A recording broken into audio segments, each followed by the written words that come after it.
হাটুরিয়া স্টেটের জমিদার জনাব ইমতাজউদ্দিন আহমেদের যোগ্য দৌহিত্র বে গ্রুপের চেয়ারম্যান জনাব মরহুম আলহাজ শামসুর রহমান। অত্র প্রতিষ্ঠান এর সুনাম সুখ্যাতি অনেক দূর দূরান্তে ছড়িয়ে পড়েছে।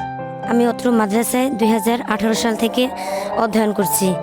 স্পষ্ট ভাষায় বলতে চাই, জনাব মরহুম আলহাজ শামসুর রহমান সাহেব মেয়েদের জন্য এত সুন্দর মাদ্রাসা তৈরি করে যদি না যেতেন, তাহলে হয়তো আমি এবং আমার মতো শত শত মেয়েরা এরকম সুন্দর মনোরম পরিবেশে দাওরা পাশ করা বা শিক্ষিকা হওয়া, এটা তাদের অন্তরে গহীনে লালিত স্বপ্নই থেকে যেত।